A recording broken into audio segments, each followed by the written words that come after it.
ভাই সাহেব, এই পৃথিবীর সব ফাঁকিবাজি, মোহ, সব মোহ, স্ত্রী, পুত্র, পরিজন, মাল, ধন, কিচ্ছু না, কোনো দাম নাই।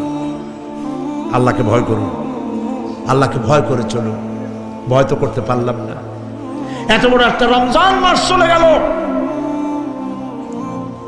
রোজা আসছিল তাকওয়া সৃষ্টি করার জন্য, সারা জীবন রোজা রাখলাম, মুত্তাকি হইতে পারলাম না। এটা ঠিক কিনা বলুন? সারা জীবন রোজা রাখলাম, মুত্তাকি হইতে পারি নাই। এখনো মিথ্যা কথা বলি, ওজনে কম দেই, খাদ্যে ভেজাল দেই। কথা ঠিক কিনা? মিথ্যা কথা বলতেছে। মিথ্যা কথা বলা কবিরা গুনাহ, মিথ্যা কথা বলা সমস্ত গুনার মা। কথায় কথায় মিথ্যা বলা হচ্ছে। দোকানদারি করতেছেন, কষ্ট করে মাল কিনছেন, লাভের জন্যই তো কিনছেন, মিথ্যা কন কেন? ওজনে কম দিচ্ছেন, ভেজাল দিতেছেন, ভেজাল দিয়া কম দিয়া কয় টাকা উপার্জন করবেন? আর কতগুলি খাইতে পারবেন আপনি? চাউলের মধ্যে তুষ দিলেন, কুড়া দিলেন, পাথর দিলেন। আহারে মুসলমান, কি কপাল পোড়া! ওজন দিতে গিয়া একটু খিস দিয়া ধরে যেদিকে পাথরটা, আর মালটা যেদিকে সেদিক একটু নিচু করে দেয়।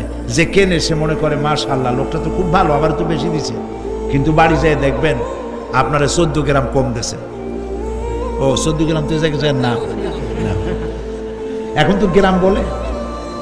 আগে তো আমরা ছটাক মটক বলছি, এখন গ্রাম বলে সুবিধার জন্য। এগুলি কি আমি বানায় বলতেছি না? কথা ঠিক। লাভটা কি? কি লাভ? জমিনের আইল ঠেলতেছেন, পরের জমিন দখল করতেছেন, বোনেরে ঠকাইছেন, ভাইরে ঠকাইছেন, ভাইয়ের সম্পত্তি ফেরত দেন নাই। আহা, এই যে দুরবস্থার সৃষ্টি হলো, আমলের পরিবর্তন হলো না।